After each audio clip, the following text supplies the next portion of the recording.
बिस्मिल्लाहिर्रहमानिर्रहीम। अस्सलाम वालेकुम रहमतुल्लाहि व बरकातुहू। उम्मीद करता हूँ आप तमाम खैर व आफ़ियत से होंगे और आपकी ईद भी खैर व आफ़ियत से गुज़री होगी।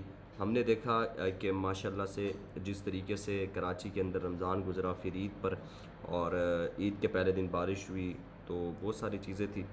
अच्छा, यहाँ ना कुछ ज़रूरी एक बात थी जो करना इम्पोर्टेंट समझते हैं हम।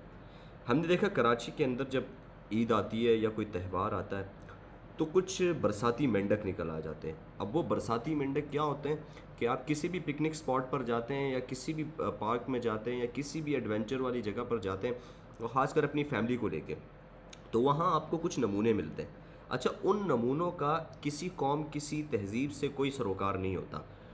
उनका सिर्फ़ एक चीज़ होती है और वो होते हैं जाहिल। जाहिल किस्म के लोग होते हैं, चाहे वो किसी भी कम्युनिटी का हिस्सा हो, चाहे वो किसी भी कौम के फ़र्द हों। मसला ये है कि वो अपनी कौम को रिप्रेजेंट नहीं कर रहे होते, वो अपनी जो अंदर की जहालत होती है उसको रिप्रेजेंट कर रहे होते हैं। हमने बहुत सारे केसेस देखे कराची में, और तकरीबन सी व्यू हो, कोई पार्क हो, कोई भी ऐसी जगह पिकनिक स्पॉट हो जहाँ पर आप अपनी फैमिली को लेकर जा सकते हो, तो वो गैर महफूज थी।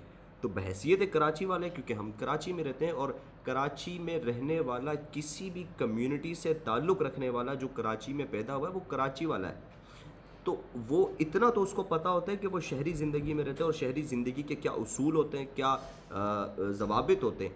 मगर ये कुछ लोग जो कि अजीब किस्म की जाहिलाना हरकतें कर रहे थे, तो उनका मैं नहीं समझता कि किसी कौम से, किसी भी तहज़ीब से उनका कोई वास्ता हो सकता है। तो खैर लिहाजा इन लोगों के लिए जो हमने देखा कि जो अगर सिंधी थे या फिर पश्तून थे या फिर दीगर जो लोग थे, उनकी अपनी कम्युनिटीज़ ने भी बाकायदा इस दफ़ा हमने देखा कि भरपूर उन्होंने ये बात की कि इन लोगों का हमारी रिवायात से किसी किस्म का कोई भी ताल्लुक़ नहीं है। तो जब ऐसी ऐलानात हो जाते हैं तो ज़ाहिर सी बात है जो पढ़े लिखे लोग हैं, जो शऊर रखने वाले लोग हैं, तो वो भी अपने आप को फिर डिफेंड करते हैं और ऐसे लोगों को डिफेंड नहीं करते। खैर कराची में बहुत सारी सूरत हाल थी और बहुत सारी चीज़ें थी, हम काफ़ी अरसे से गायब थे और कुछ तबीयत नासाजी की वजह से हमारी वीडियोज़ नहीं आ रही थी। इंशाअल्लाह अब आती रहेगी। अपना और अपने मुल्क का ख्याल रखिएगा। अल्लाह हाफ़िज़।